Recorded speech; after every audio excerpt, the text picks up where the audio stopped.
Hello, dear friends. Welcome to this quiet space we share together, wherever you are in the world right now. Tonight, we're going on a gentle journey through stories that whisper an ancient truth, that everything in our lives happens for a reason, even when we can't see it yet. These are not just stories to help you sleep, though they will do that too. They are soft teachers, carrying wisdom that has comforted hearts for thousands of years. Each tale we'll walk through together will show you something beautiful about life, about change, about finding peace with whatever comes your way. You don't need to try hard to understand anything tonight. You don't need to remember every word. Just let these stories wash over you like warm water, carrying away the weight of your day. Let them remind you that you are exactly where you need to be, and that your story, with all its unexpected turns, is unfolding perfectly.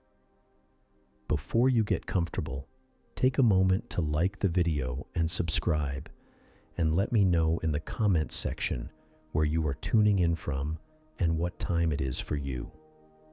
It's always fascinating to see who is joining us around the world.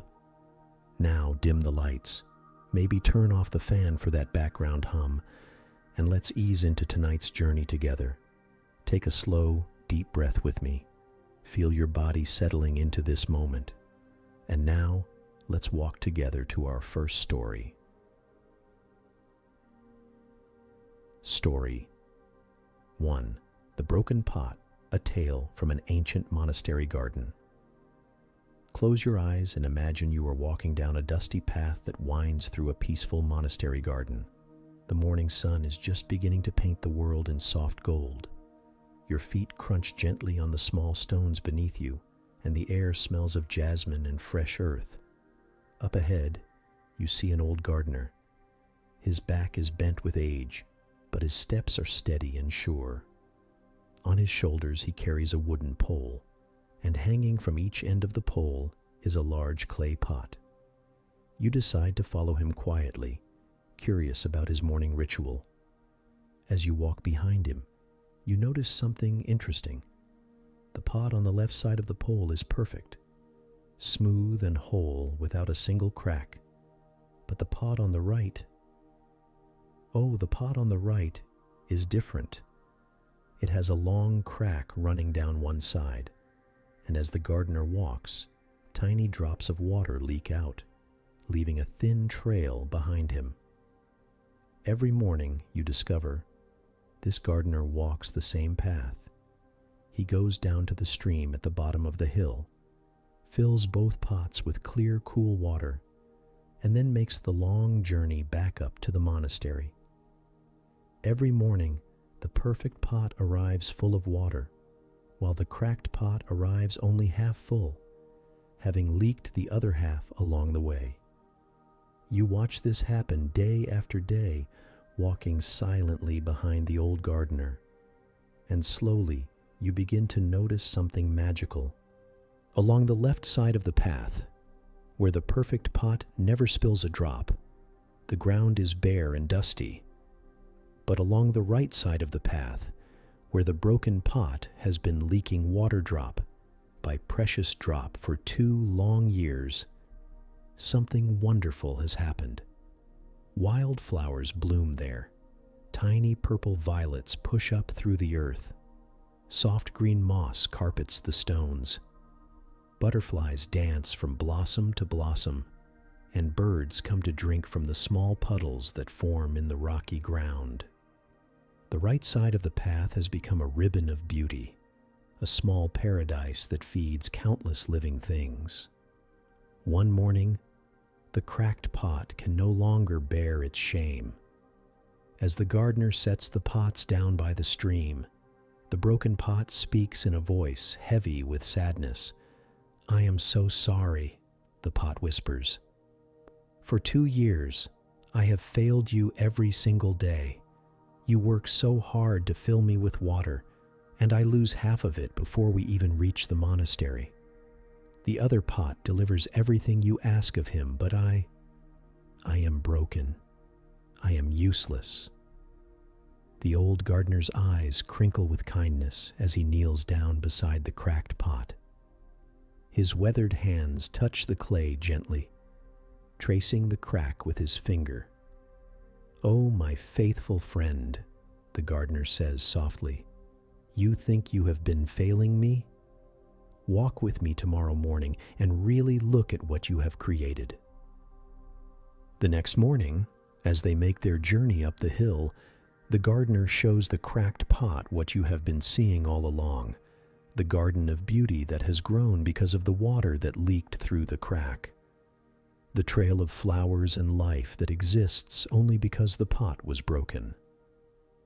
"Do you see?" the old gardener asks. "I have known about your crack since the day I first carried you, and because I knew, I planted flower seeds on your side of the path. Every day as we walk home, you water them. Every day, because of what you call your failure, you create something beautiful." The gardener's voice grows even softer. "Some of us are perfect pots, designed to hold everything in. And some of us are cracked pots, designed to let something beautiful leak out along the way. Both kinds are needed. Both kinds are precious. As you walk with them up the hill one final time, you see it clearly now. The perfect pot serves its purpose beautifully. It holds water for drinking and cooking and cleaning. But the cracked pot serves a different purpose, one that is just as important. It creates life and beauty where there was none before." You realize something profound as you watch the last drops fall from the cracked pot onto the thirsty flowers. The things we think make us broken, our sensitivity, our struggles, our wounds, these might be exactly what the world needs from us. The places where we leak love, kindness, and understanding onto everyone we meet. What if your crack isn't your failure? What if it's your gift? The sun is higher now, and the monastery bells ring softly in the distance. The gardener sets down his pots with satisfaction, knowing that both have done exactly what they were meant to do. The perfect pot holds water for today's needs, and the broken pot has created beauty that will bloom for seasons to come. Story 2: The Bamboo and the Oak, a Tale from the Wise Forest. As the broken pot's wisdom settles in your heart, let us wander together into a different place. Feel yourself walking along a soft forest path where ancient trees reach toward the sky and filtered sunlight dances through the leaves above. The air here is cool and fresh, carrying the earthy scent of moss and fallen leaves. Your footsteps are muffled by the thick carpet of nature beneath your feet. Birds call softly to each other in the distance, and somewhere you can hear the gentle babble of a hidden stream. In this peaceful forest, two very different trees have grown side by side for many, many years. On your left stands a magnificent oak tree, its trunk so wide that it would take 4 people holding hands to wrap their arms around it. Its branches spread like powerful arms, thick and strong, reaching boldly into the sky. The oak has weathered countless storms, standing firm and proud, never bending, never yielding. "I am the strongest tree in this forest," the oak often says, its leaves rustling with confidence. "Look at my thick trunk, my powerful branches. Nothing can move me. I am unshakable." On your right grows a slender bamboo grove, each stem tall and graceful, swaying gently even when there is barely a breeze. The bamboo appears delicate compared to the mighty oak, its hollow stems seeming fragile, its leaves dancing at the slightest touch of wind. The oak sometimes looks down at the bamboo with concern mixed with a little superiority. "My friend," the oak would say, "why do you bend so easily? Why don't you stand firm like me? Surely you would be stronger if you learned to resist the wind instead of dancing with it." The bamboo would smile, its leaves whispering softly, "Dear oak, we each have our own way of being strong. You show your strength by standing firm. I show mine by bending without breaking." But the oak didn't understand. To him, strength meant never moving, never giving in, never showing any sign of weakness. He was proud of his ability to stand unmoved no matter what came his way.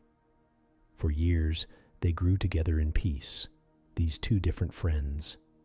The oak provided shade with his massive crown, while the bamboo created music with its gentle swaying. Seasons came and went, and both trees thrived in their own ways. Then one day, you notice the sky beginning to change.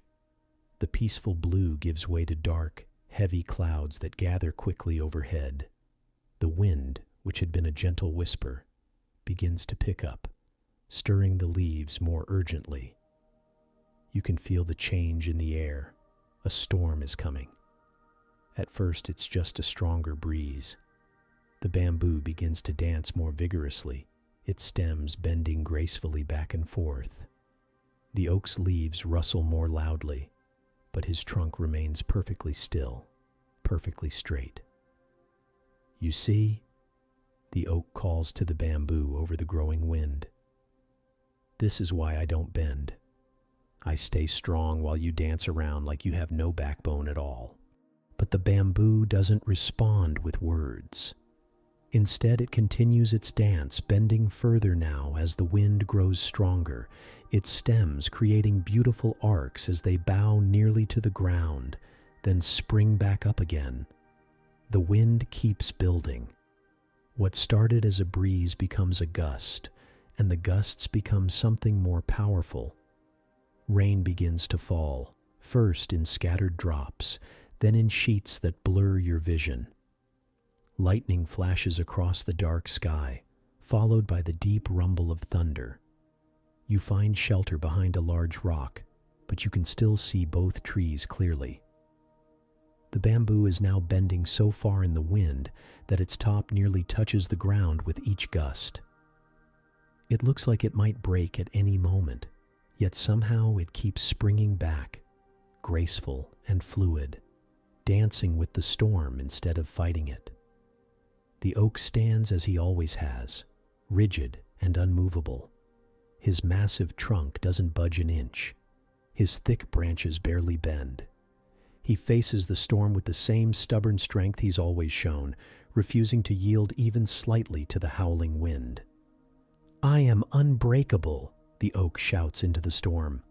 "I will not bend. I will not bow." The storm grows more fierce. The wind howls now with a voice like a wild animal, pulling and pushing with tremendous force. The rain falls so hard it sounds like pebbles hitting the leaves. Lightning splits the sky again and again, illuminating the forest in brief, brilliant flashes. The bamboo dances even more wildly now, its stems bending so far they form perfect circles, touching the earth and springing back up in one continuous, flowing motion. It looks impossible that something could bend so far without breaking, yet the bamboo seems to be made for this dance. Each stem moves independently, creating a symphony of motion, all of them working together to survive the storm. But the oak continues to resist. He will not bend. He will not yield. He stands exactly as he always has, fighting the wind with all his considerable strength. And then, in one terrible moment, you hear a sound like thunder. But this thunder comes from the earth, not the sky. The oak's resistance has finally met a force greater than his ability to resist. With a crack that echoes through the forest, his massive trunk splits. His great branches, which had never learned to bend, break under the pressure they refuse to yield to. The mighty oak, who had stood firm for so many years, crashes to the forest floor with a sound that shakes the very ground beneath your feet. But look, the bamboo continues to dance. Through the worst of the storm, it bends and flows, sometimes touching the earth, sometimes reaching toward the sky, but never breaking, never giving up, never rigid enough to shatter. As the storm finally passes and the sky begins to clear, you see the bamboo slowly return to its natural, upright position. Every stem is intact. The grove looks exactly as it did before the storm, perhaps even more beautiful, washed clean by the rain and shimmering with droplets that catch the returning sunlight. Where the proud oak once stood, there is now empty space and a fallen giant, his strength betrayed by his unwillingness to adapt, his power defeated by his inability to yield. The bamboo speaks softly to the fallen oak, its voice full of compassion, not victory. Dear friend, you were not wrong to be strong, but there are different kinds of strength. Sometimes the strongest thing we can do is bend.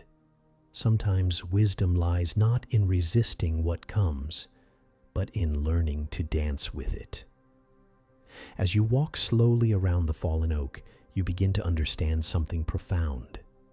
This storm was not punishment. It was not failure. It was simply life. The unexpected, the uncontrollable, the forces that come whether we are ready or not.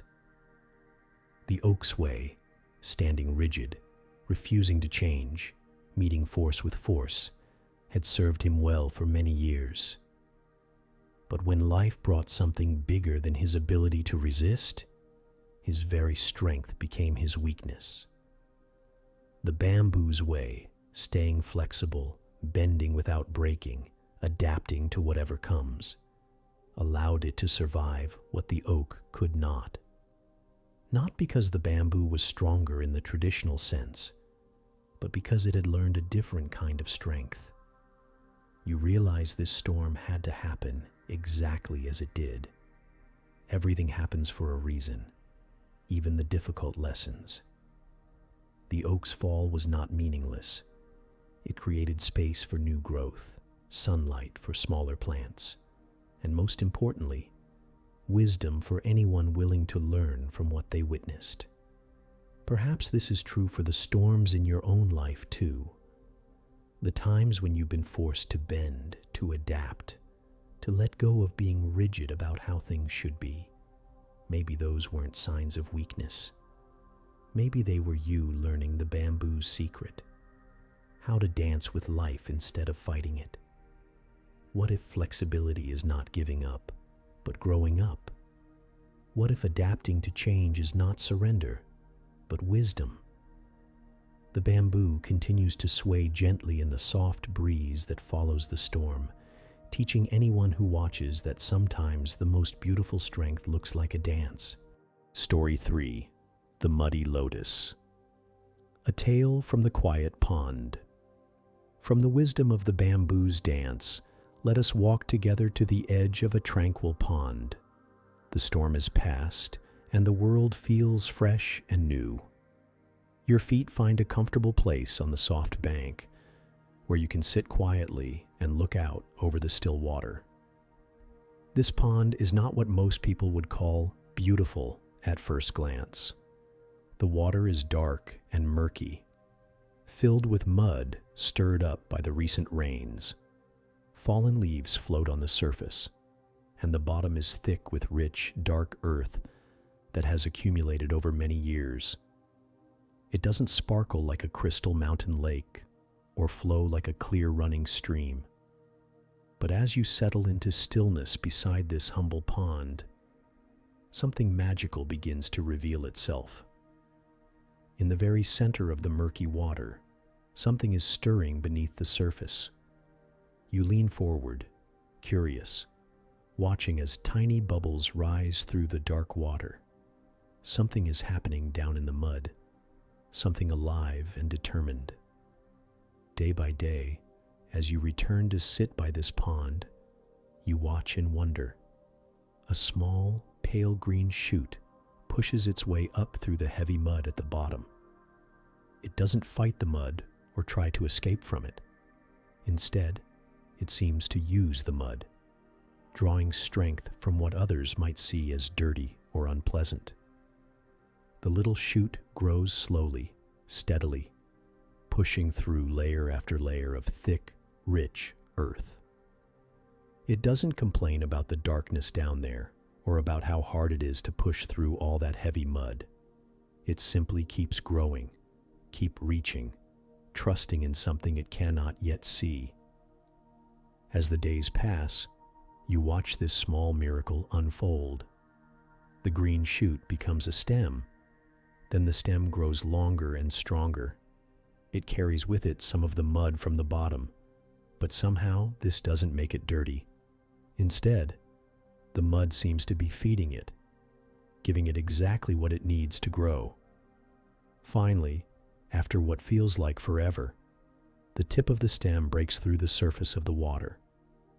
And then, in a moment that takes your breath away, the most extraordinary thing happens. What emerges from all that mud and dark water is not something dirty or stained or broken. What emerges is the most perfect, pristine lotus blossom you have ever seen. Its petals are pure white, with the softest blush of pink, and they unfold in perfect symmetry. Every petal is flawless, clean, and beautiful beyond description. As you watch, completely mesmerized, more lotus buds begin to appear. Each one has made the same journey, starting in the dark mud at the bottom, pushing through the murky water, and finally blooming into something so beautiful it seems impossible that it came from such humble beginnings. The lotus flowers float serenely on the surface now, their beauty made even more striking by the contrast with the dark water around them. Water drops roll off their petals like tiny diamonds, unable to cling to the perfect surface. It's as if the lotus has learned some secret about how to emerge from difficulty without being stained by it. You sit in amazement, realizing that without the mud, there would be no lotus. The very thing that seems like an obstacle, the heavy, dark earth at the bottom of the pond, is actually the source of the lotus's strength and beauty. The mud isn't something the lotus has to overcome. It's something the lotus transforms into magnificence. An old monk appears beside you, his footsteps so soft you didn't hear him approach. He settles onto the bank next to you, his aged eyes twinkling as he watches the lotus blossoms dance gently on the water's surface. "Beautiful, isn't it?" he says quietly. "People often ask me why the lotus is so special. They think it's because it's pretty, but that's not the real reason." He picks up a small stone and tosses it gently into the water, creating ripples that spread outward in perfect circles. The lotus is special because it shows us something important about life. It doesn't bloom despite the mud. It blooms because of the mud. You look at him, curious to understand more. The monk smiles. Everything the lotus needs to become beautiful is found in that dark, muddy bottom. The richness, the nutrients, the foundation. It's all there in what most people would call ugly or dirty. The lotus has learned the secret of transformation. He points to the perfect white petals. See how clean they are? The lotus grows through the mud, but the mud doesn't stick to it. This is because the lotus has learned to take what it needs from difficult places without becoming bitter or stained by the experience. As if to demonstrate, a gentle rain begins to fall. You watch as the water droplets hit the lotus petals and immediately roll off, leaving the flower as pristine as before. Nothing can make the lotus petals hold on to what doesn't serve them. This is the lotus's teaching, the monk continues. In your life you will have muddy times, dark periods when you feel stuck at the bottom, when everything around you seems unclear or difficult. But these are not times to despair. These are times to remember the lotus. The rain is falling more steadily now, but neither of you moves to find shelter. There's something peaceful about sitting here, watching the lotus flowers in the rain, learning their ancient wisdom. The difficulties you face, the painful experiences, even the times when you feel lost or confused, these are your mud, the old monk explains. They contain everything you need to bloom into who you're meant to become. But like the lotus, you must learn to draw nourishment from these experiences without letting them define you or stain you. You watch as another lotus bud breaks through the surface, its tightly closed petals promising another miracle of beauty to come. You begin to understand that this bud has been growing in the darkness for a long time, gathering strength, preparing for this moment when it could finally reach the light. The lotus doesn't blame the mud, the monk observes.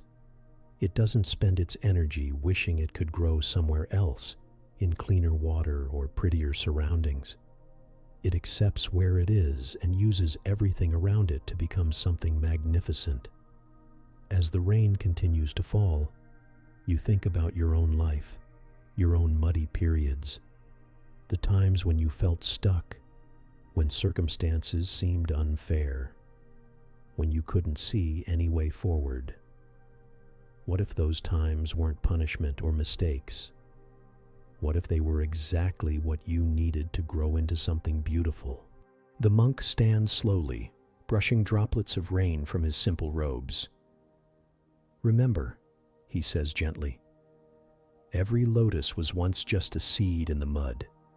The mud didn't stop it from blooming. The mud helped it bloom. Everything that has happened to you, even the difficult things, especially the difficult things, has been preparing you for your own blooming. He starts to walk away, then turns back with a final thought. And when your time comes to bloom, like the lotus, you'll find that none of the mud sticks to you. You'll emerge clean and beautiful and whole, carrying with you only the strength and wisdom that the darkness gave you. After he leaves, you sit alone with the lotus blossoms, understanding now why they are considered sacred. They are living proof that beauty can emerge from anywhere, that difficult circumstances are not obstacles to growth, but opportunities for transformation. The lotus doesn't try to bloom before its time. It doesn't fight against the mud or demand cleaner water. It simply trusts the process, draws what it needs from where it is, and when the time is right, it rises to meet the light. As the gentle rain continues and the lotus flowers float peacefully on their dark pond, you realize that everything happens for a reason, even the muddy times, especially the muddy times. They are not punishments to endure, but gifts to transform you, preparing you for a beauty you cannot yet imagine. The lotus knows something we often forget, that our greatest difficulties often contain our greatest gifts, and that with patience and trust, even the darkest mud can become the foundation for something absolutely magnificent. Gentle pause as the lotus wisdom settles. Part 2. The Valley of Patience.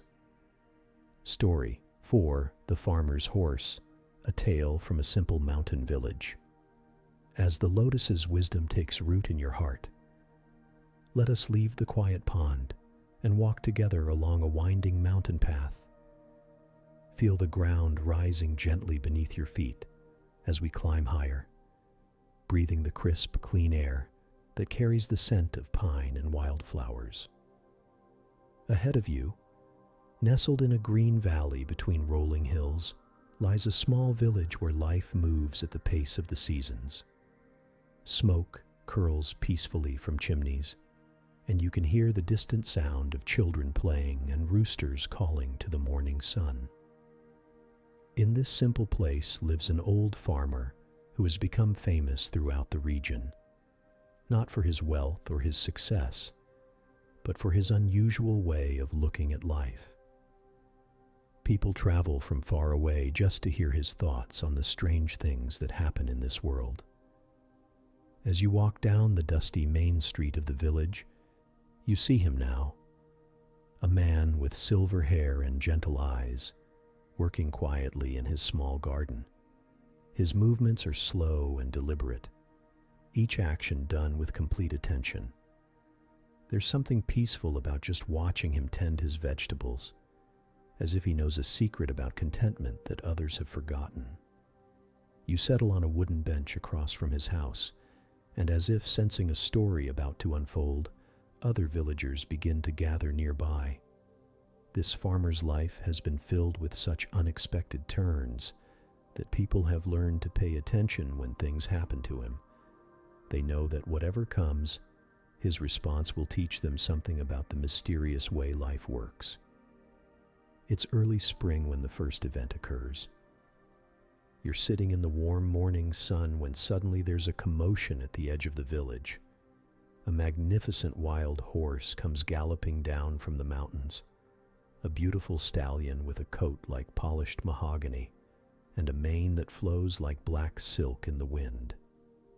The horse is clearly lost, separated from its herd, and exhausted from running. It slows to a walk as it enters the village, its sides heaving, looking for water and rest. Without hesitation, the old farmer approaches the horse slowly, speaking in soft, gentle tones. Within minutes, the tired animal allows itself to be led to the farmer's small stable, where it drinks deeply and begins to eat the hay the farmer offers. The villagers are amazed. A horse like this is worth a fortune, strong enough for the heaviest farm work, beautiful enough to be a nobleman's mount. They gather around the farmer's fence, chattering excitedly. "What incredible good luck," they exclaim. "This horse is worth more than most of us earn in a year. You've become a wealthy man overnight." The old farmer continues to brush the horse's coat, his weathered hands gentle and sure. Without looking up from his work, he says quietly, "Good luck, bad luck, who can say?" The villagers look at each other in confusion. Here is obvious good fortune, a gift from heaven, and the farmer acts as if it's nothing special. They shake their heads and wander away, talking among themselves about how strange the old man is. Summer passes peacefully. The farmer and the wild horse work together in the fields, and it's clear they've become companions. The horse is strong and intelligent, making the farmer's work much easier. The villagers often comment on how fortunate the farmer is to have found such a valuable helper. But then, one hot July morning, disaster strikes. The farmer's only son, a strong young man of 20, is riding the horse to the far fields when something startles the animal. Perhaps a snake in the grass or a sudden noise. The horse rears up on its hind legs, and the young man is thrown to the ground hard, very hard. When they carry him back to the village, it's clear that his leg is badly broken. The village doctor shakes his head gravely. Even if the leg heals, the young man will walk with a severe limp for the rest of his life. His days of heavy farm work are over. The villagers gather around the farmer's house, their faces full of sympathy and concern. "What terrible bad luck," they cry. "Your son was your only helper, and now he's crippled. That horse has brought you nothing but misfortune after all. What a tragedy." The old farmer sits by his son's bedside, gently adjusting the pillows, his face calm despite his worry. "Bad luck, good luck, who can say?" he replies softly. Again the villagers are baffled. Here is obvious misfortune, his son injured, his helper lost, his future uncertain. And still the farmer refuses to call it simply good or bad. They leave, shaking their heads, wondering if the old man has become touched in his mind. Autumn arrives with its golden colors, and life in the village continues. The farmer's son recovers slowly, learning to walk again with a wooden crutch the village carpenter made for him. The young man's spirit remains strong despite his disability, and he finds new ways to help his father, keeping records, planting crops, managing the household. Then, in late autumn, everything changes again. War comes to their peaceful region. Soldiers march through the village, stern-faced men with weapons and official papers. They are conscripting all the young, able-bodied men to fight in a distant conflict. Every healthy son, husband, and brother must leave immediately to join the army. The villagers watch in despair as their young men are marched away. The blacksmith's son, the baker's 2 boys, the carpenter's strong apprentices. Mothers weep, wives clutch their husbands' hands, and children reach for fathers who must leave them behind. But when the soldiers come to the farmer's house and see his son with the wooden crutch and the twisted leg, they shake their heads and move on. A crippled man cannot fight in their war. As the dust settles and the soldiers disappear down the road with their conscripted men, the villagers gather once more around the old farmer. This time their faces show wonder mixed with a dawning understanding. "What amazing good luck," they whisper. "Your son is the only young man left in the village. That broken leg saved him from the war." The farmer is working in his garden, preparing it for winter, his crippled son sitting nearby and sorting seeds for next year's planting. He looks up at the villagers with those same gentle, knowing eyes. Good luck, bad luck, who can say? As winter settles over the village and you sit by your warm fire, you begin to understand the farmer's wisdom. Each event that seemed so clearly good or bad at the time was actually part of a larger story that couldn't be understood until much later. The horse that seemed like such good fortune led to the accident that seemed like such terrible bad luck, which led to the son being spared from war. Which was that good luck or bad luck? And what will come next? What will the son's presence in the village lead to? What opportunities will arise because he stayed behind? What would have happened if he had gone to war? The farmer understands something that most of us forget, that we can only see a tiny piece of the great tapestry of life at any given moment. What looks like a thread of dark color might be necessary for the beauty of the whole pattern. What seems like a mistake in the weaving might be exactly what makes the final picture perfect. Spring returns to the mountain village, and with it comes news that the war has ended. Some of the young men return, but many do not. The families who seemed so unlucky to have their sons conscripted now grieve for boys who will never come home. The farmer who seemed unlucky to have a crippled son finds that his boy is one of the few young men left to help rebuild the village. The wild horse still works the fields, gentler now, as if it too has learned something from the turning of seasons and the way life weaves its unexpected patterns. The farmer and his son work side by side, different than they were before, but perhaps exactly as they were meant to be. You realize as you watch them that the farmer's wisdom isn't about being passive or not caring what happens. He works hard, loves deeply, and feels joy and sorrow like anyone else. But he has learned something precious, that life is far too complex and mysterious for us to judge any single event as simply good or bad. Every ending is a beginning. Every loss creates space for something new. Every apparent disaster contains the seeds of unexpected gifts, and every stroke of luck brings its own challenges. The farmer tends his garden with the same careful attention he gives to life itself, planting when it's time to plant, harvesting when it's time to harvest, and trusting the seasons to bring what they will.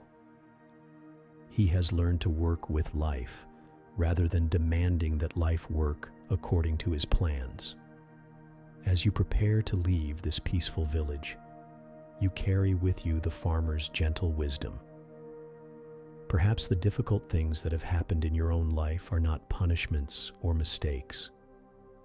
Perhaps they are part of a pattern too large and beautiful for you to see clearly yet. Good luck, bad luck, who can say? But everything happens for a reason, even when that reason won't become clear until much later. The farmer's horse brought exactly what was needed, exactly when it was needed, even though no one could have predicted how or why. Story 5. The Tea Master's Cup. A tale from a traditional tea house on a hill. From the farmer's village of patience, let us climb together up a steep, winding path that leads to a traditional tea house perched on the hillside.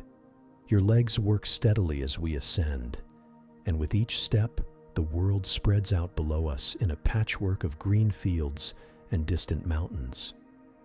The path is made of old stone steps, worn smooth by countless feet over many generations. Bamboo grows thick on either side, creating natural walls that rustle softly in the breeze. The higher you climb, the quieter the world becomes, until the only sounds are your own breathing and the whisper of wind through leaves. At the top of the hill sits a small, perfect tea house made of dark wood and rice paper screens. Smoke rises gently from its chimney, carrying the fragrant scent of jasmine tea. Through the open doorway, you can see the soft glow of lanterns and hear the gentle bubble of water being heated in an ancient kettle. This tea house is famous throughout the region, not because it serves the most expensive teas or because it's decorated with luxury, but because of the master who runs it. People say that drinking tea with him is like receiving a lesson in wisdom, though he rarely speaks more than a few words. As you approach the entrance, you remove your shoes and step inside. The floor is covered with simple straw mats, and the room is furnished with nothing more than a low table, cushions for sitting, and shelves lined with beautiful, simple teacups. Everything here speaks of humility and grace. The tea master himself is kneeling beside the table, a man of perhaps 60 years with silver hair and hands that move with the precision of someone who has performed the same careful ritual thousands of times. He wears a simple gray robe, and his eyes hold the kind of peace that comes from years of paying attention to small, quiet things. He looks up as you enter and nods respectfully, gesturing for you to sit on the cushion across from him.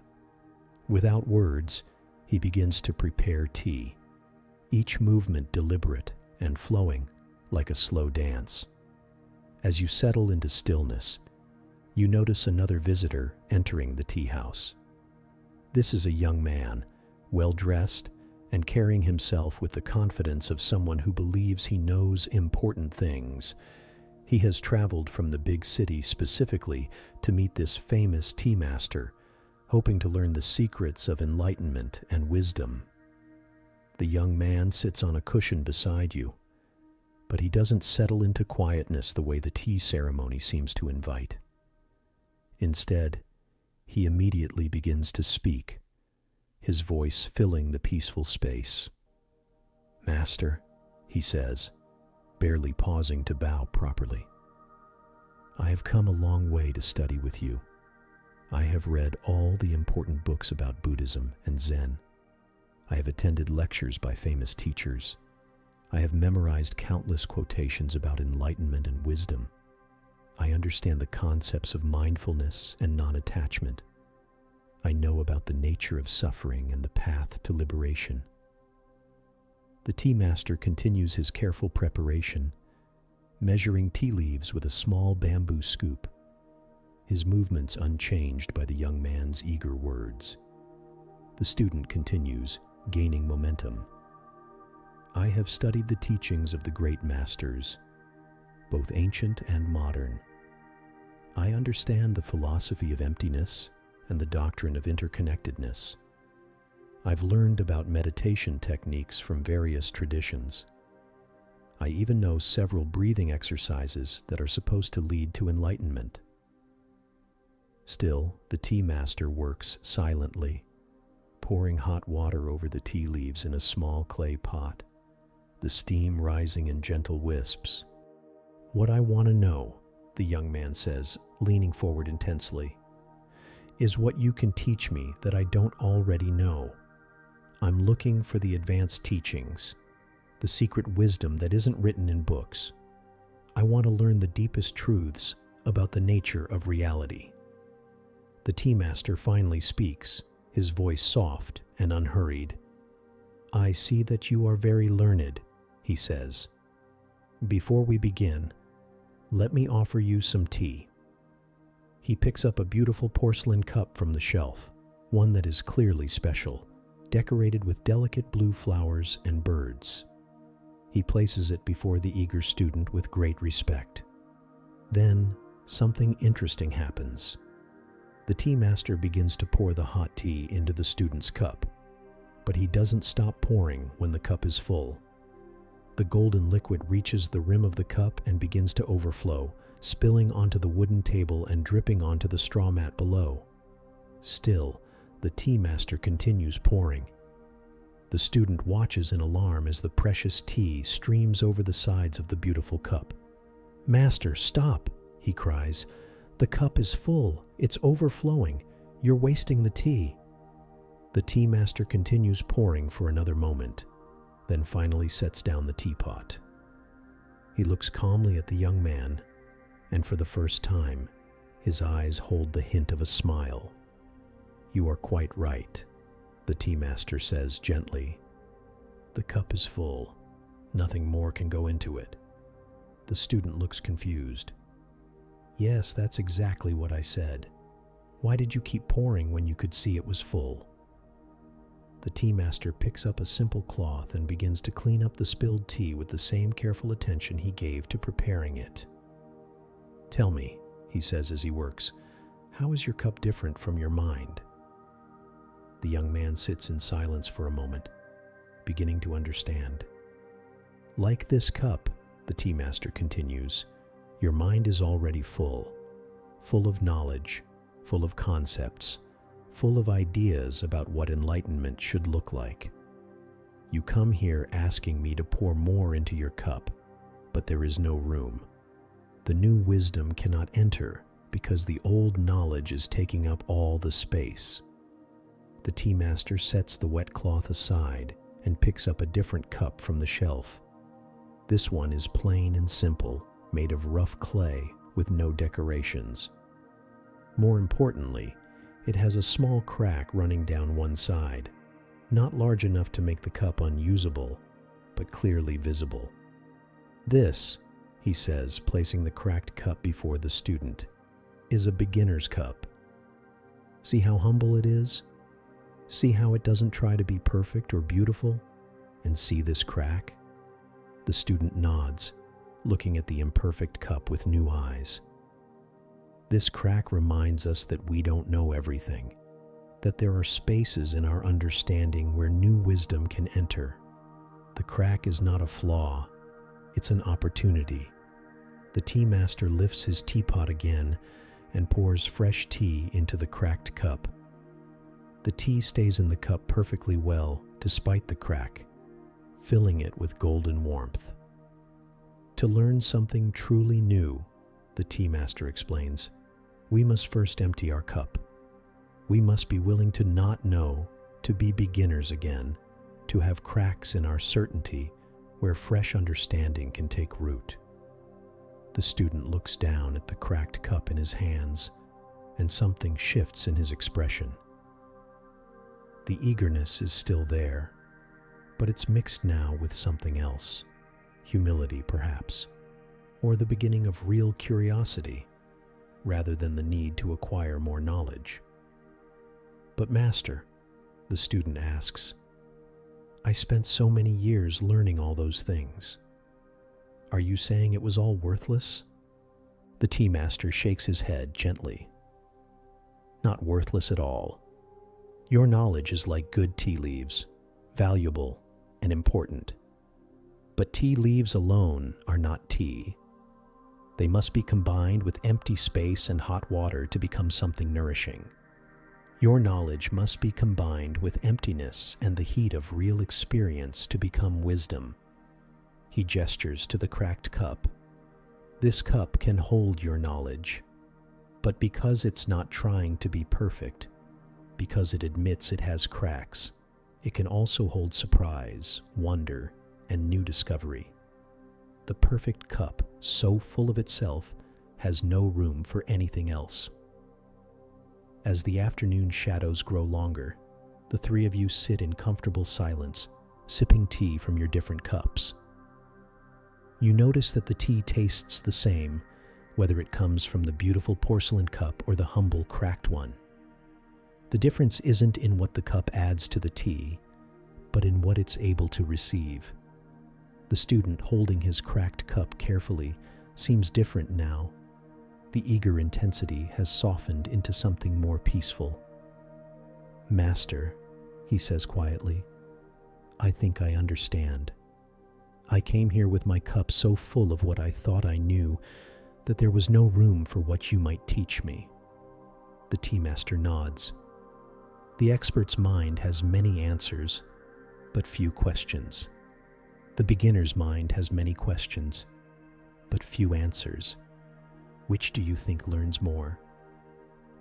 As the sun begins to set behind the mountains, painting the tea house in warm golden light, you realize you've witnessed something beautiful. The student didn't need to throw away everything he had learned.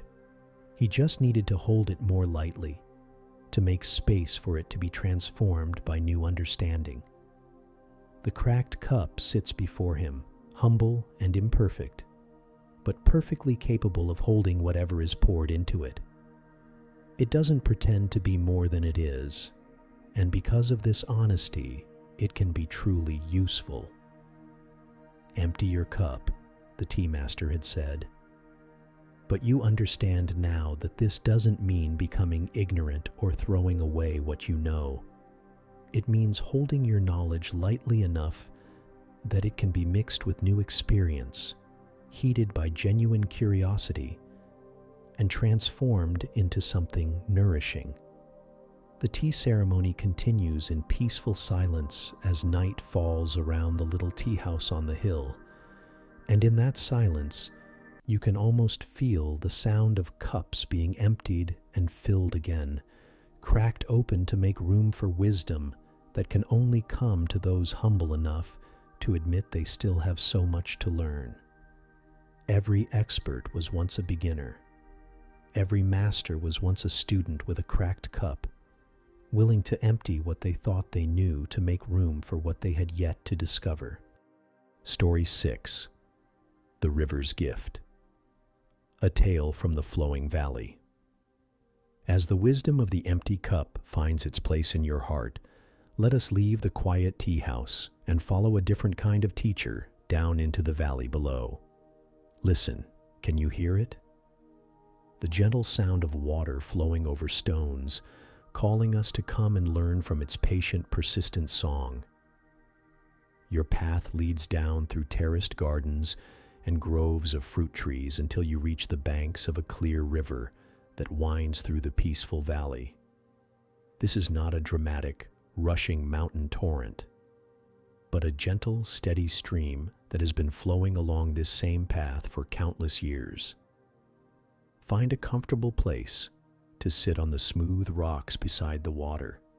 Feel the coolness rising from the river's surface and listen to the soft music it makes as it flows around stones and over small rapids. There's something hypnotic about the sound, something that immediately calms your mind and invites you to simply be present. This river has a story to tell, not a dramatic tale of sudden change, but a quiet teaching about the power of persistence, patience, and gentle determination. As you settle beside the flowing water, you begin to notice the landscape around you. The valley through which this river flows was not always so green and fertile. If you look carefully at the hillsides, you can see the evidence of the river's long, slow work. Here, where the water now runs deep and smooth, there once stood massive boulders, rocks so large and solid that they seemed immovable, permanent fixtures that would stand for all eternity. Some of these boulders were the size of houses, others as big as barns. They had fallen from the cliffs above during ancient earthquakes and landslides, blocking the river's path completely. When the river first encountered these enormous obstacles, it didn't rage against them or try to push them aside with violence. It didn't give up and find another route. Instead, it did what water does. It found the smallest spaces and began to flow through them. Drop by drop, the river touched the great stones. Day and night, season after season, year after year, century after century, the water caressed the hard surfaces with gentle persistence. It didn't fight the rocks or try to break them with force. It simply kept flowing, kept touching, kept offering its soft presence to even the hardest surfaces. Where are those mighty boulders now? As you look around, you see that they have become the smooth stones that line the riverbed, the pebbles that create the gentle music of the water's passage, the fine sand that allows wildflowers to take root along the banks. The river didn't destroy the rocks, it transformed them. It wore away their sharp edges and rough surfaces, revealing the beautiful colors and patterns that had been hidden inside. The obstacles that once blocked the river's path became the very foundation of the lush valley you see today. Follow the river's course with your eyes as it winds through the landscape. See how it has carved graceful curves through what was once solid earth. Notice how it has created deep, peaceful pools where fish swim lazily in the dappled sunlight. Watch how it has carved small waterfalls that fill the air with mist and rainbows. Part 3. The Forest of Acceptance. Court Story 7. The Monkey and the Moon. A Tale from the Moonlit Forest. As the river's patient teaching flows through your understanding, let us leave the flowing valley and step together into a different world, a forest bathed in silver moonlight, where shadows dance between ancient trees and night creatures move through their mysterious routines. The moon is full tonight, hanging like a perfect pearl in the dark velvet sky. Its light filters down through the canopy of leaves above, creating patterns of light and shadow on the forest floor. Your footsteps are soft on the carpet of fallen leaves as you make your way deeper into this enchanted woodland. The night forest is alive with gentle sounds. The hoot of a distant owl, the rustle of small creatures in the underbrush, the whisper of wind through branches. But there's nothing frightening here, only peaceful mystery. The moonlight seems to transform everything it touches, making even ordinary trees look magical and wise. As you wander along a winding forest path, you hear something unexpected, the sound of excited chattering coming from up ahead. Following the sound, you come to a clearing where a small, clear lake reflects the full moon like a perfect mirror. The water is so still and smooth that you can barely tell where the real world ends and the reflection begins.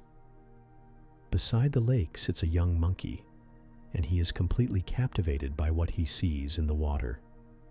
There, floating on the surface, is another full moon, just as bright, just as beautiful, just as perfect as the one in the sky above. The monkey stares at this water moon with wide, wondering eyes, his little hands pressed together in amazement. "Oh, beautiful moon," the monkey whispers to the reflection. "How did you come to live in this lake? You're so lovely, so perfect, so close I could almost touch you." You settle quietly on a fallen log at the edge of the clearing, fascinated by what you're witnessing. The monkey is completely absorbed in contemplating this second moon, this gift that seems to have fallen from the heavens into the still water. As you watch, the monkey begins to lean forward, reaching one small hand toward the water's surface. "I wonder," he murmurs, "if I could just, maybe if I'm very careful, perhaps I could take you home with me." His fingertips touch the water, and immediately the reflected moon shivers and breaks apart into 1,000 dancing fragments of light. The monkey jerks his hand back in alarm, watching as the ripples spread across the surface, distorting and scattering the beautiful image. "Oh no," he cries, "I've broken you. Come back, beautiful moon. I didn't mean to hurt you." He sits very still, waiting anxiously for the water to become calm again.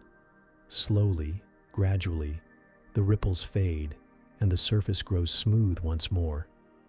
And there, as perfect as before, the moon's reflection appears again in the dark water. The monkey's face lights up with joy. "You came back. Oh, I'm so glad you're not broken forever." But even as he speaks, his eyes grow thoughtful. "But I wonder, could I try a different way? Maybe if I'm more gentle, more careful." Again he reaches toward the water, this time moving even more slowly, his hand trembling with the effort to be delicate. But the moment his fingers break the surface tension, the moon dissolves once more into scattered light, leaving only ripples and broken reflections. Night after night, you return to watch the monkey at his lake. And night after night, the same scene unfolds. The monkey gazes in wonder at the moon's reflection, reaches for it with growing desire, and watches it shatter at his touch. Each time, he waits patiently for it to return, and each time, he tries again with a new approach. Sometimes he attempts to cup the water with both hands, hoping to lift the moon out carefully. Sometimes he tries to approach from different angles. Once, you even see him fashioning a small net from twisted grass, thinking he might be able to scoop the moon up without disturbing it directly. But no matter what he tries, the result is always the same. The moment he tries to possess the moon, to take it for himself, it dissolves into fragments and disappears. The monkey's obsession grows stronger with each passing night. He stops eating regularly, stops playing with the other monkeys, stops enjoying the simple pleasures he once loved. All he can think about is capturing the beautiful moon in the water. "If only I could have it," he tells himself, "then I would be truly happy. This moon is the most beautiful thing I've ever seen. My life will never be complete until I can call it mine." One evening, as you sit watching this sad ritual unfold once again, you notice a large owl perched on a branch above the lake. The owl has been observing the monkey's futile efforts for several nights, her large yellow eyes filled with ancient wisdom and gentle compassion. As the monkey reaches for the moon once more and watches it shatter yet again, the owl speaks in a voice soft as wind through feathers. "Little monkey," she says kindly, "may I ask you something?" The monkey looks up, surprised. He's been so focused on the moon and the water that he hasn't noticed he's had an audience. "What are you trying to do?" the owl asks, though she clearly knows the answer. "I'm trying to catch this beautiful moon," the monkey explains eagerly. "It's the most wonderful thing I've ever seen, and I want it to be mine. I want to take it home and keep it forever. But every time I try to take it, it breaks apart." The owl tilts her head thoughtfully. "And when it breaks apart, how do you feel?" The monkey's face falls. "Terrible. Empty. Like I've lost something precious. Like I've failed again."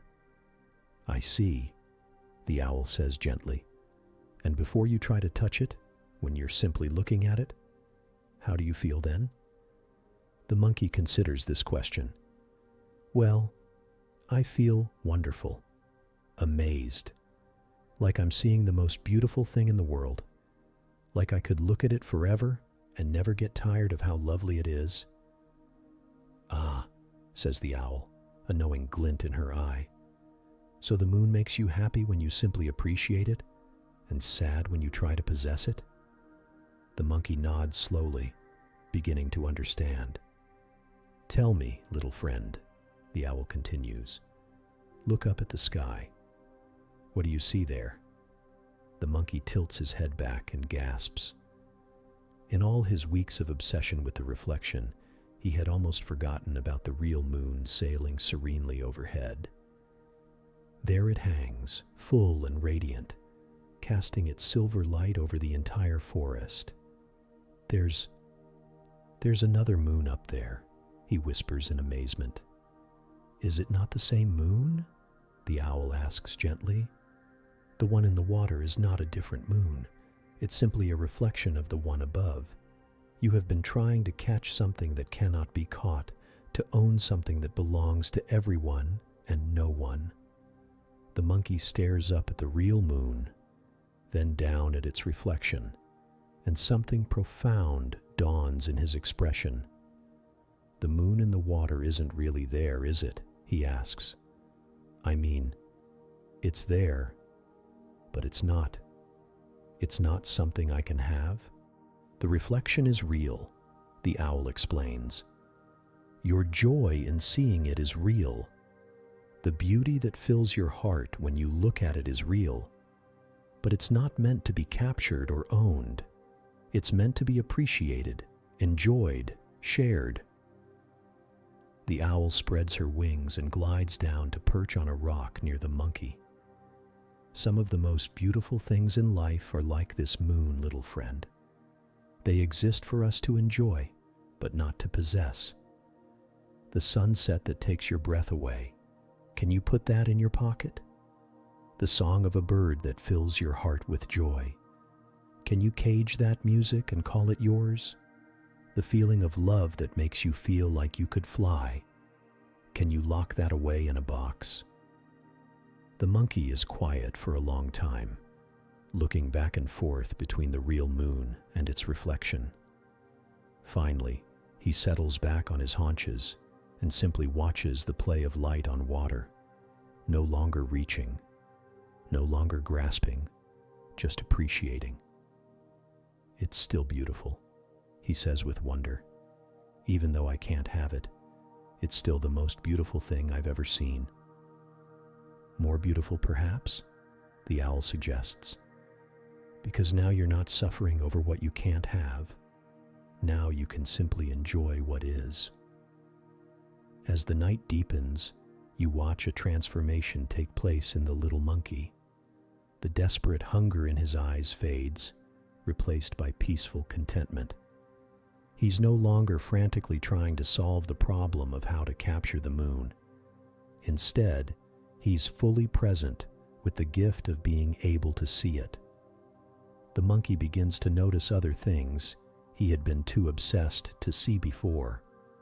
The way the moonlight dances on the ripples when a fish jumps. The reflection of stars scattered like diamonds across the water's surface. The gentle lapping of tiny waves against the shore. "I spent so much time trying to have the moon that I almost missed actually seeing it," he says to the owl. "This is the way of wanting," the owl replies. "When we focus on what we lack, we cannot fully appreciate what we have. When we struggle to possess beauty, we lose the ability to experience it. Weeks pass, and you continue to visit the moonlit forest. The monkey is still there by his lake, but he's transformed. Instead of spending his nights in frustrated grasping, he spends them in peaceful appreciation. He's learned to love the moon's reflection, not for what he can do with it, but for what it gives him. Moments of pure beauty, connection with something larger than himself, a sense of wonder that fills his heart without needing to be captured. Other forest creatures begin to join him by the lake.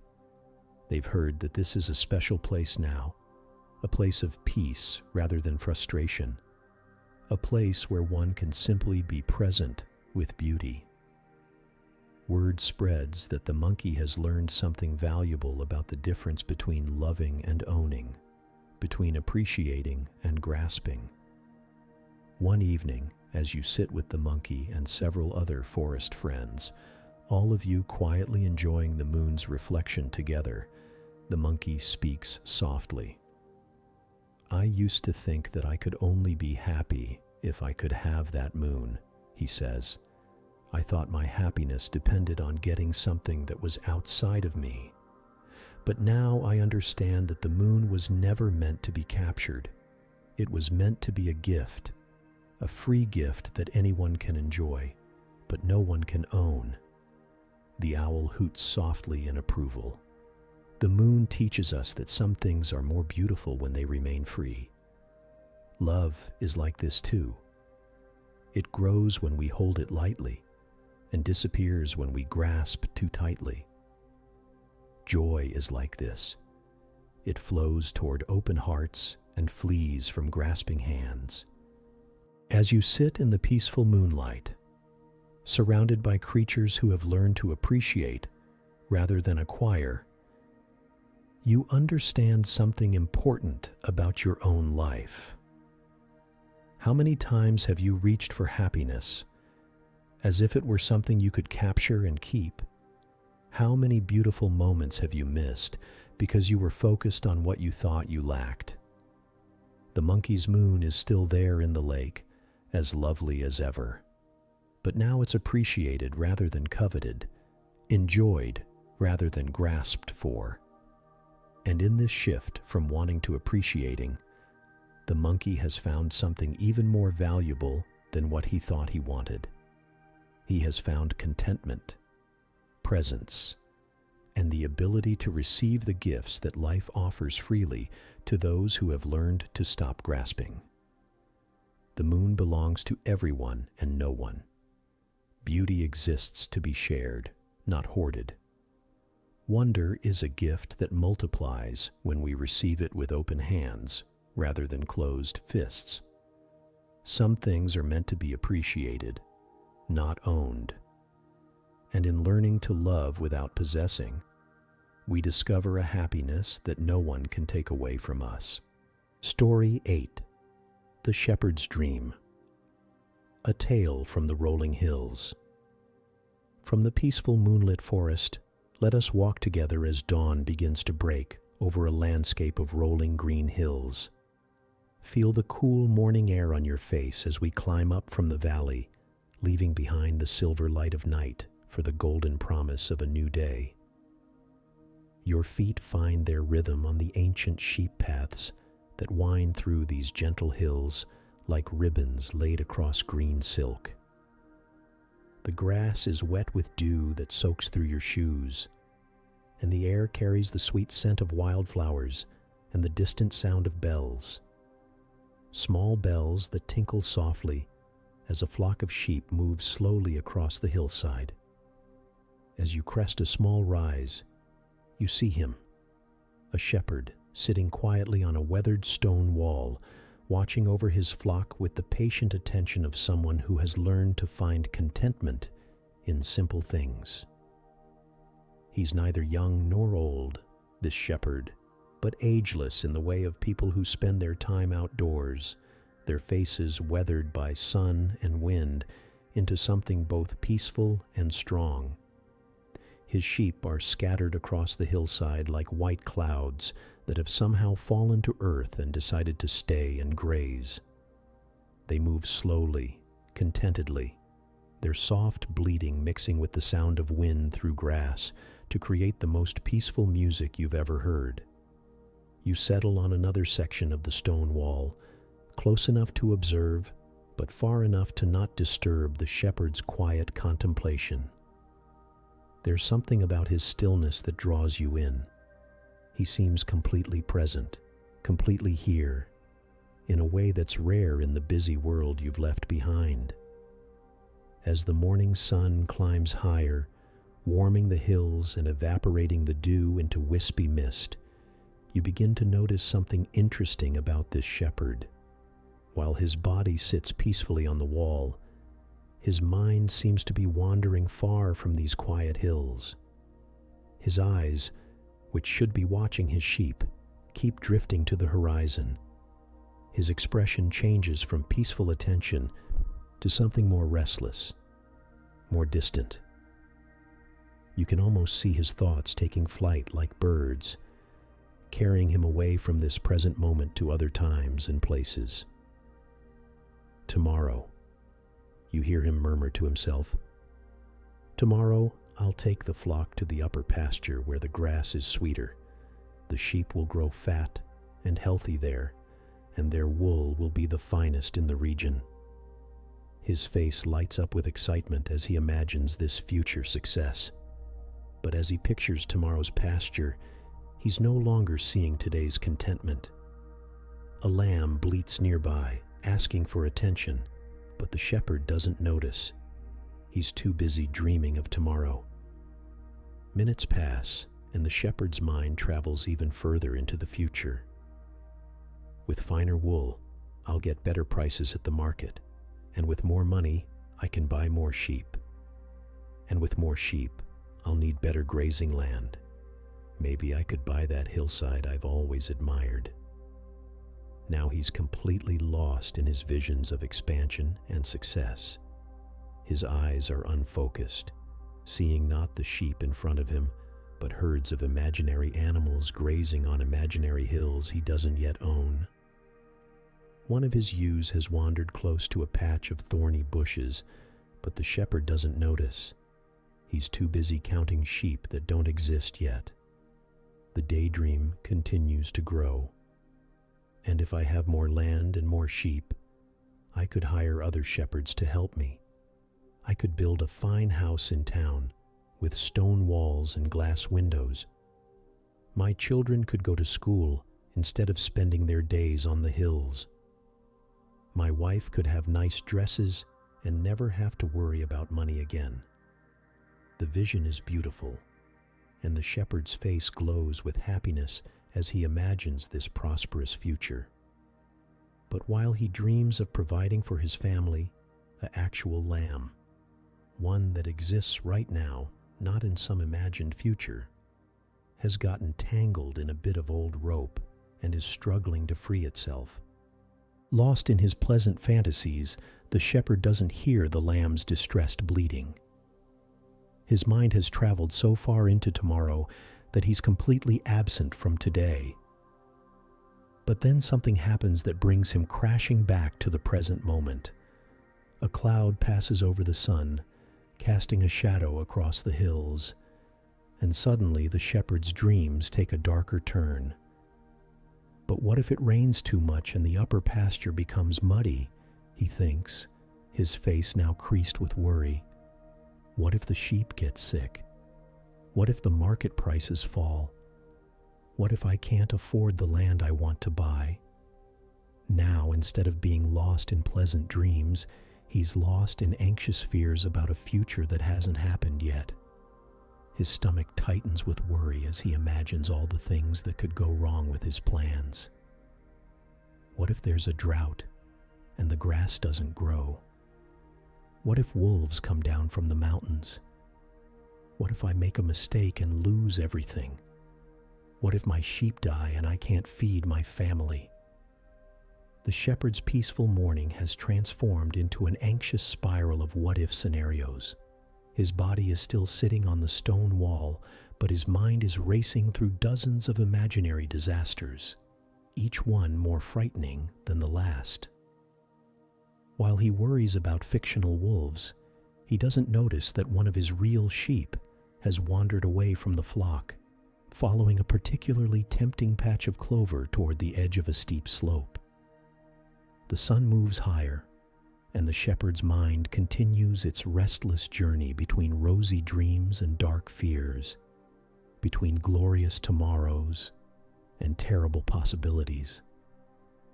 He's completely lost in these mental travels, missing entirely the actual day unfolding around him. Then, cutting through his spinning thoughts, comes a sound that pulls him back to the present moment. The sharp, urgent barking of his faithful dog. The border collie has noticed what the shepherd missed. One of the ewes has indeed wandered too close to the steep hillside and is in real danger of falling. The dog's alarm snaps the shepherd back to the here and now. His eyes focus, his mind returns to his body, and he sees the immediate situation that requires his attention. Without hesitation, he jumps down from the wall and hurries to guide the wandering sheep back to safety. As he gently leads the ewe back to the main flock, the shepherd realizes what has just happened. While he was lost in dreams of tomorrow and fears about what might be, he nearly lost track of what is. The very sheep he was dreaming of expanding into larger flocks almost came to harm because he wasn't present to care for the ones he already had. He settles back onto his stone wall, but something has shifted in his awareness. This time, instead of letting his mind wander to other times and places, he makes a conscious choice to be here, now, with his actual flock on this actual hillside. As he looks around with present moment eyes, he begins to notice things he had missed during his mental travels. The way the morning light makes each blade of grass look like it's made of emeralds.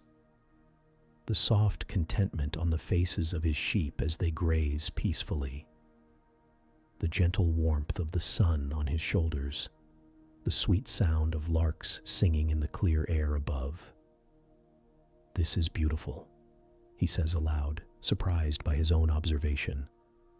This moment, right here, is actually beautiful. He watches a lamb playing with its siblings, bouncing and running in the pure joy that young creatures feel when they're completely absorbed in the present moment. The lamb isn't thinking about growing up or worrying about tomorrow. It's simply being fully alive right now. The lamb knows something I forgot, the shepherd thinks. It knows how to be completely here. As the day continues, the shepherd practices returning his attention to the present whenever he notices his mind beginning to wander into future dreams or worries. It's not easy. His mind has developed a strong habit of traveling through time, planning and worrying and imagining.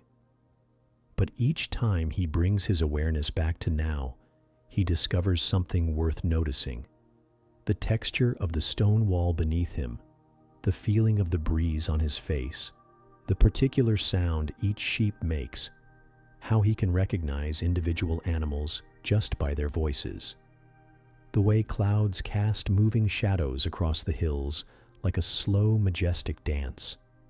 An old woman appears on the path below, walking slowly with a wooden walking stick. She climbs the hill to where the shepherd sits and asks if she might rest beside him for a moment. He welcomes her gladly, grateful for the company. "Beautiful day," she observes, settling herself carefully on the wall. "Yes," the shepherd agrees, "though I almost missed it entirely." The old woman looks at him with eyes that hold the wisdom of many years. "Ah, you've been traveling in time instead of staying in place?" The shepherd nods, surprised that she understands so quickly.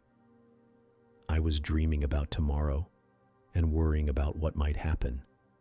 I nearly let one of my sheep wander into danger because I wasn't paying attention to what was actually happening.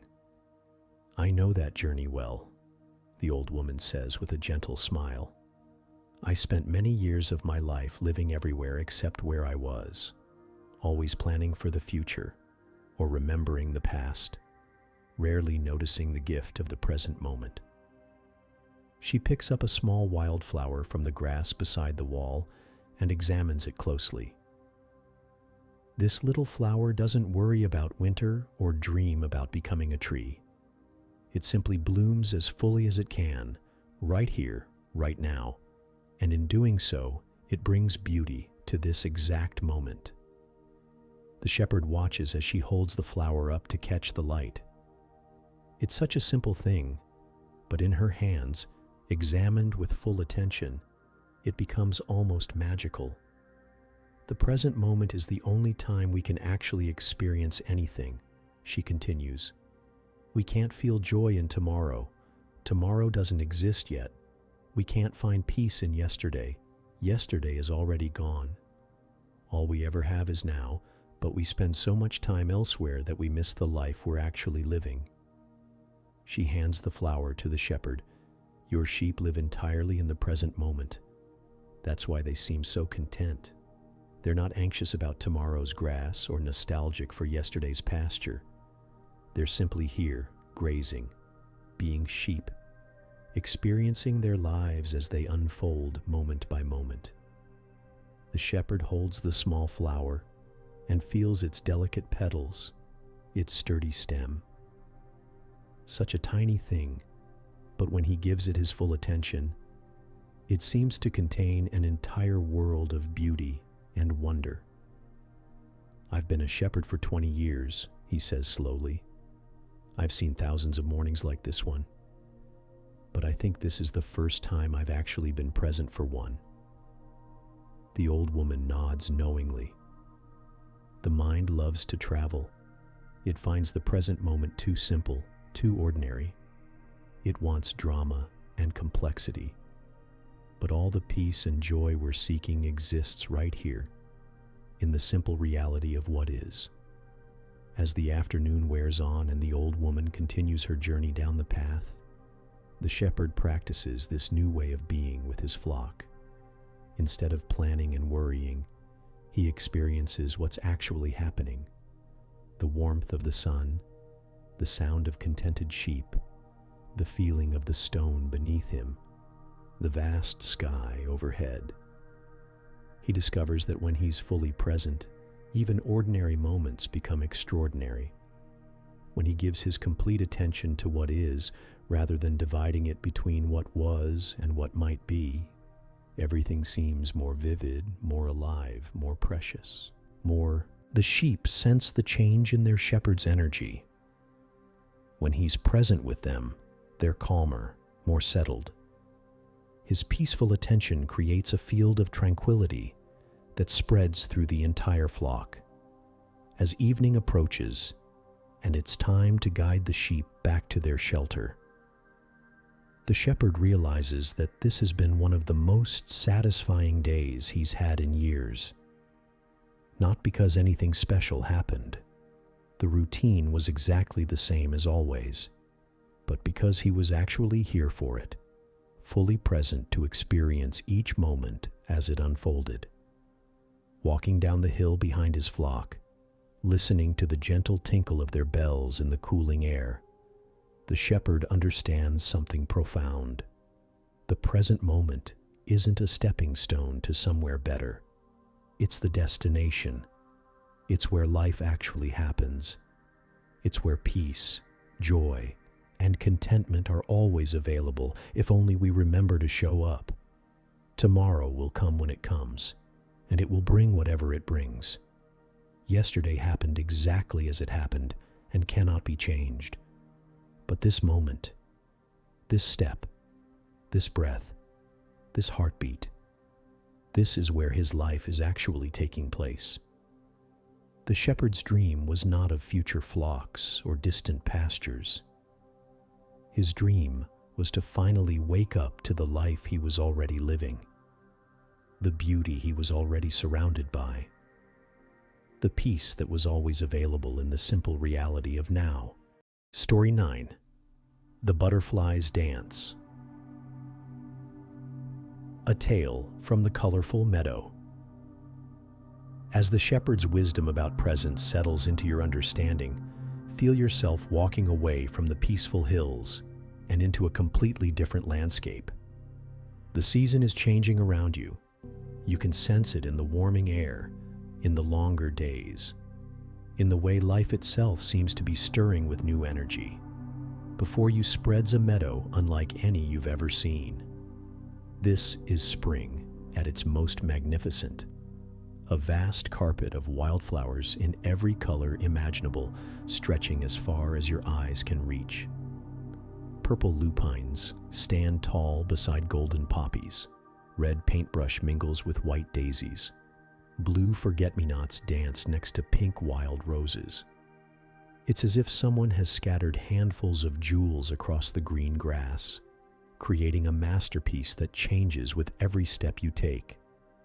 The air itself seems alive with movement and music. Bees hum contentedly as they move from blossom to blossom. Birds call to each other from the scattered oak trees that dot the meadow like green umbrellas. And everywhere, absolutely everywhere, butterflies dance through the warm air like living flowers that have decided to take flight. You find a comfortable place to sit in the soft grass, surrounded by the symphony of spring. This meadow feels like a celebration of life itself, a place where everything has awakened from winter's sleep and burst into joyful existence. As you settle into stillness, one butterfly in particular catches your attention. She's perched on a nearby sunflower, and she's unlike any butterfly you've ever seen. Her wings are enormous for her delicate body, perhaps as wide as your open hand, and they shimmer with colors that seem to shift and change in the sunlight. Deep blues flow into brilliant oranges, which melt into rich purples and bright yellows. It's as if she's wearing a stained glass window made of living light. But there's something unusual about this beautiful creature. While all the other butterflies in the meadow are dancing freely from flower to flower, riding the warm breeze with obvious joy, this particular butterfly seems hesitant, almost fearful. She grips the sunflower stem tightly with her tiny legs and refuses to let go, even though the wind is calling her to join the aerial ballet surrounding her. As you watch, fascinated, you begin to understand why she's so reluctant to fly. This magnificent butterfly is terrified of her own wings. You see, she wasn't always a butterfly. Not long ago, though it feels like a lifetime to her, she was a caterpillar, comfortable and secure in her predictable world of crawling from leaf to leaf, eating and growing, eating and growing. Life was simple then. She knew exactly who she was and what she was supposed to do. But then came the time of great change, the time that all caterpillars must face, but which none can truly prepare for. Her body began to feel strange, heavy, different. An irresistible urge came over her to spin herself into a cocoon, even though she had no idea why or what would happen next. The time in the cocoon was the most frightening experience of her life. Everything she had been seemed to dissolve away. Her familiar caterpillar body, her way of moving through the world, her very sense of who she was. All of it disappeared into a darkness she couldn't understand or control. "I'm dying," she had thought in terror during those long, dark days. "I'm losing everything I am. This is the end." But it wasn't the end. It was the beginning of something unimaginably beautiful. When she finally emerged from the cocoon, she discovered that she had been transformed into something magnificent. a creature with wings that could carry her through the sky, with new senses that could perceive colors and scents she had never dreamed existed. Yet instead of joy, she felt overwhelming fear. "These wings," she whispers now to herself as she clings to the sunflower stem. "They're so big, so fragile. What if they break? What if I fall? I was safe when I was a caterpillar, crawling close to the ground. Flying is dangerous. The wind is too strong. The sky is too vast. What if I get lost? What if I can't find my way back?" A gentle breeze stirs the meadow, and all around her, hundreds of other butterflies lift into the air in a spectacular display of trust and joy. They spiral upward together, their wings catching the sunlight like scattered rainbow fragments. They dance with the wind instead of fighting it, using its power to carry them higher and farther than they could ever go on their own. But the fearful butterfly only grips her flower more tightly. "Look at them," she thinks. "They're so careless, so reckless. Don't they know how dangerous it is up there? Don't they realize they could fall?"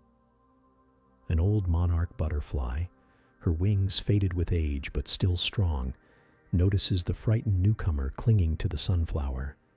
She lands gracefully on a nearby bloom, her movements fluid and confident despite her years. "Hello, beautiful one," the monarch says in a voice like rustling silk. "I haven't seen you in the meadow before. Are you new to flying?" The young butterfly's grip tightens even more. I can't fly," she says, though her magnificent wings clearly suggest otherwise. "I mean, I have these wing things, but they're too scary to use. I don't understand them. I don't trust them." The old monarch tilts her head thoughtfully. "May I tell you something? I was once like you, terrified of my own wings, afraid to let go of what felt safe and familiar." "Really?" the young butterfly asks, surprised. The old monarch seems so confident, so at ease in the air. "Oh yes," the monarch replies. "When I first emerged from my cocoon, I spent 3 days clinging to the same milkweed plant, convinced that if I tried to fly, I would surely fall and die. I watched other butterflies dancing in the sky and thought they were foolish to take such risks." She spreads her faded but still beautiful wings, feeling the warm breeze lift them slightly. "But then I realized something important. These wings weren't given to me by accident. They weren't a mistake or a cruel joke. They were given to me because flying is what I'm meant to do. My whole body, my whole being, was designed for this." The young butterfly looks down at her own magnificent wings with new curiosity. "But what if I'm not good at it? What if I fall?" "Oh, you will fall," the old monarch says with a gentle laugh. "We all fall when we're learning. I crashed into spider webs, got caught in sudden gusts of wind, and once I even flew straight into a barn wall because I wasn't paying attention. Falling is part of learning to fly." She pauses to let this sink in. But here's the secret. Falling isn't the end of the world. Each time you fall, you learn something new about how your wings work, about how to read the wind, about how to trust yourself. And each time you get back up and try again, you become a little stronger, a little wiser. A particularly inviting breeze flows through the meadow, and the old monarch can't resist lifting into it for a moment, demonstrating the effortless grace that comes from years of practice. She spirals up, then glides back down to land gently beside the fearful butterfly. "The truth is," she continues, "staying attached to this flower is actually more dangerous than flying. You see, you're no longer a caterpillar. You can't go back to crawling on leaves and eating them for sustenance. Your new body needs nectar from many different flowers. You need the exercise of flight to keep your wings strong. You need the wind to help you find your way to the places where you belong. The young butterfly looks around the meadow with fresh eyes. For the first time, she notices that she feels hungry, not for leaves, but for something sweeter, something that calls to her from the colorful blossoms surrounding her. Her caterpillar days of eating leaves seem as distant as a half-remembered dream. But what if I forget who I am? She asks. When I was a caterpillar, I knew exactly what I was supposed to do, where I belonged. Now everything is different. What if I lose myself in all this newness? The old monarch settles more comfortably on her flower. Dear one, you haven't lost who you are. You've become who you were always meant to be. The caterpillar was just the beginning of your story, not the whole story. Every caterpillar carries within it the blueprint for a butterfly. Your transformation wasn't something that happened to you. It was something you grew into. She gestures with one wing toward the dancing butterflies around them. Look at them carefully. Each one is unique. Each one has its own pattern of colors, its own style of flight, its own favorite flowers. Becoming a butterfly doesn't mean losing yourself. It means discovering who you really are when you're free to express your full nature. As if to demonstrate this point, a small blue butterfly zips past, followed by a large yellow swallowtail, followed by a delicate white cabbage butterfly. Each one moves differently, seeks different flowers, dances to its own rhythm. There's no single right way to be a butterfly. The change you've been through, the monarch continues, happened for a reason. You weren't meant to stay a caterpillar forever, just as you won't stay in this form forever either. Everything in nature is designed to grow, to transform, to become more fully itself. Fighting against that natural flow is what creates suffering. A cloud passes over the sun, and the meadow briefly dims. In that moment of shadow, the young butterfly feels a deep longing stirring in her chest, a yearning to move, to explore, to experience the full range of what her new body might be capable of. When the sun emerges again, flooding the meadow with golden light, something has shifted in the young butterfly's eyes. The fear is still there, but it's now mixed with curiosity, with a growing sense that maybe, just maybe, her wings are not enemies to be feared, but gifts to be explored. Will you come with me? She asks the old monarch, just for a little while, just to see what it feels like. It would be my honor, the monarch replies. Very slowly, very carefully, the young butterfly loosens her grip on the sunflower stem.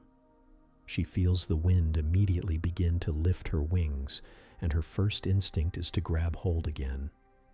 But instead, she takes a deep breath and lets herself trust the feeling of air moving beneath her wings. With the old monarch flying beside her as a guide and encourager, she lifts gently into the air. Her first flight is wobbly, uncertain. Her wings beat too fast, then too slow, as she tries to find the rhythm that feels natural. But she doesn't fall. Instead, she discovers something amazing. Her body seems to know what to do, even when her mind is full of doubt. Trust your wings, the old monarch calls softly as they glide together over a patch of red poppies. They know more than your fears do. And slowly, gradually, the young butterfly begins to understand what the monarch means. When she stops trying to control every movement and instead allows her wings to find their natural rhythm, flying becomes not just possible, but joyful. She discovers that the wind isn't her enemy, but her partner, ready to lift her higher when she spreads her wings wide, ready to help her glide when she needs to rest. Her first landing is clumsy. She bumps into a daisy and has to scramble to find her balance. But instead of being discouraged, she finds herself laughing with delight. "I did it," she calls to the monarch. "I actually flew." "And how did it feel?" the old butterfly asks, though she can already see the answer shining in the younger one's eyes. "It felt like coming home," the young butterfly says, surprised by her own words. "Like I was finally doing what I was born to do. Like everything I went through in that dark cocoon was worth it for this moment of flying free." Over the following days, you watch as the young butterfly's confidence grows. Each flight is a little longer, a little more graceful. She discovers flowers she never knew existed when she was bound to the ground. She meets other butterflies who become friends and companions. She finds warm air currents that can carry her effortlessly across vast distances.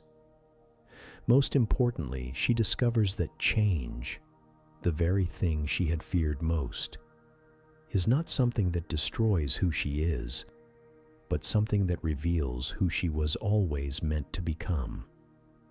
One morning, as you sit in the meadow watching the daily butterfly ballet, you see her approach a flower where another newly emerged butterfly sits, clinging fearfully to the stem, afraid to use its beautiful wings. "Hello," she says gently, landing nearby. "I haven't seen you in the meadow before. Are you new to flying?" And you realize that she has become what the old monarch was for her: a guide, a teacher, someone who can help others through the scary but necessary process of learning to trust their wings. As you watch her patiently encourage the newest butterfly, sharing her own story of fear and transformation, you understand something profound about the nature of change. Every ending is a beginning. Every loss of the familiar is a chance to discover something even more beautiful. Every time we resist becoming who we're meant to be, we miss the joy of flying. The caterpillar's world was not wrong or bad. It was perfect for that stage of growth. But clinging to caterpillar ways when you have butterfly wings is like trying to swim when you could soar, like choosing a small, safe cage when the entire sky is calling your name. The butterfly's dance teaches us that transformation is not something to be feared, but something to be celebrated. The difficult times when everything we thought we knew about ourselves seems to be dissolving away. These are not punishments, but preparations, not endings, but metamorphoses. In the cocoon of our challenges, in the darkness of our confusion and change, something beautiful is being born. We may not understand the process while we're in it. We may feel like we're losing everything that made us who we were. But what emerges from that darkness is not less than what we were before. It's who we were always meant to become. The meadow is full of butterflies now, each one a living testament to the beauty of embracing change rather than resisting it. They dance together in the warm air, celebrating not just their ability to fly, but their willingness to trust the transformation that made flight possible. Change is not the enemy of who we are. Change is how we become who we're meant to be. And every ending, no matter how difficult, contains within it the seeds of a beginning so beautiful we cannot imagine it until we're brave enough to let our old selves dissolve and our wings unfurl. The butterfly who once clung in fear to a single flower now dances freely across the entire meadow, her magnificent wings carrying her toward adventures she could never have dreamed when she was bound to the ground. And in her joyful flight, she reminds us all that everything happens for a reason, including the changes that scare us most. Sometimes the reason we can't see yet is that we're learning to fly. Gentle pause as transformation wisdom settles. Of this happened overnight. The river's great work has taken place over thousands, perhaps millions of years. But the river was never in a hurry. It never grew impatient with the slowness of its progress. It simply kept flowing, day after day, trusting in the power of gentle persistence. As you sit beside this patient teacher, you begin to understand something profound about the way lasting change happens in the world. The river teaches that the softest things can overcome the hardest obstacles, not through force or aggression, but through consistency, patience, and an unwillingness to give up. Water seems weak compared to stone, flexible compared to rigid, yielding compared to resistant. Yet in the end, it's the water that shapes the stone, not the other way around. Watch the water flowing past you now. See how it doesn't waste energy fighting against the rocks in its path. Instead, it flows around them, over them, through them, always finding a way forward. When it meets resistance, it doesn't push harder. It finds another approach, another angle, another path. And yet, for all its gentleness and flexibility, the river is absolutely determined. It never gives up on its journey to the sea. It may take detours, it may slow down, it may even seem to stop in deep pools, but it always keeps moving toward its destination. The river shows us that there are two kinds of strength in this world. There's the strength that tries to force things to change quickly, through power and pressure. And there's the strength that trusts in the slow, steady process of transformation, through love, patience, and persistent care. As the afternoon light dances on the water's surface, an elderly woman appears on the path beside the river. She walks slowly, leaning on a wooden walking stick, but her eyes are bright with the wisdom of many years. She settles on a rock near you and watches the water flow past with the appreciation of someone who has learned to see beauty in simple things. "I have been coming to this river for 70 years, she says softly, not really talking to you, but to herself, or perhaps to the water itself. When I was a little girl, my grandmother brought me here and told me to watch how the river worked. She picks up a smooth pebble from the bank and turns it over in her weathered hands. My grandmother said that this little stone was once part of a mountain. The river has been working on it for so long that now it fits perfectly in my palm, smooth and gentle." The old woman smiles, remembering. "I was an impatient child. I wanted everything to happen right away. But my grandmother taught me to see time the way the river sees time, not as something to rush through, but as something to work with." She tosses the pebble gently back into the water, where it sinks with a soft splash. "The river taught me that the most important changes happen slowly. A kind word spoken every day transforms a relationship more surely than grand gestures. A small act of service repeated over time changes a community more than dramatic donations. Patient love dissolves resentment more effectively than arguments or force." As she speaks, you notice how the river continues its work, even as you watch. The water flowing past your feet is carrying tiny particles of stone and earth, gradually reshaping the landscape grain by grain. It's impossible to see the change happening, but you know it never stops. "People today want everything to be fast," the old woman continues. "Fast food, fast communication, fast results. But the river teaches a different wisdom.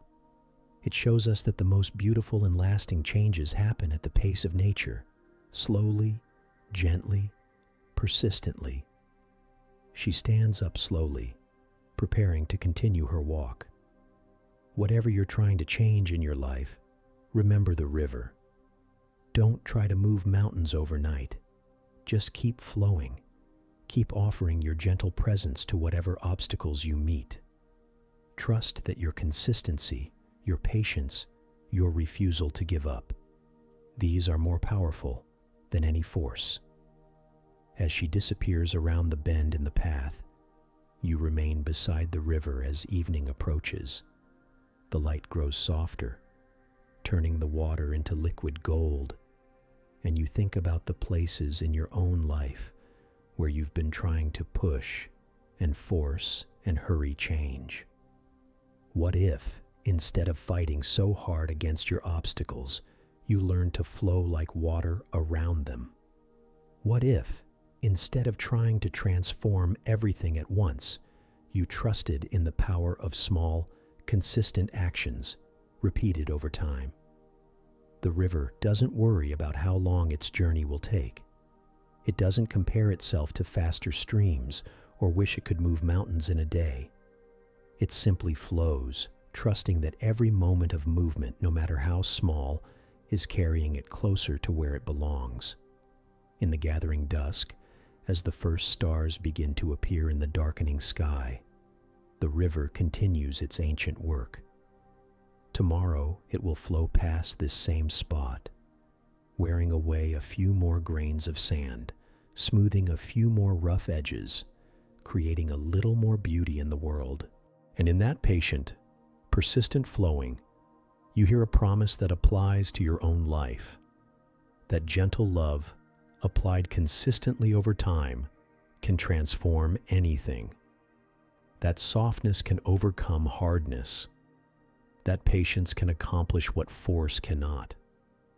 The river has been teaching this lesson for millions of years, and it will continue teaching it long after we are gone. Its gift to us is the reminder that we are not in a race against time. We are partners with time, working together to create something beautiful, one drop, one moment, one gentle touch at a time. Everything happens for a reason, including the obstacles that seem to block our path. Like the great boulders that once blocked this river, our challenges are not punishments to endure, but raw material to transform. Stones that will become the foundation of something more beautiful than we can imagine.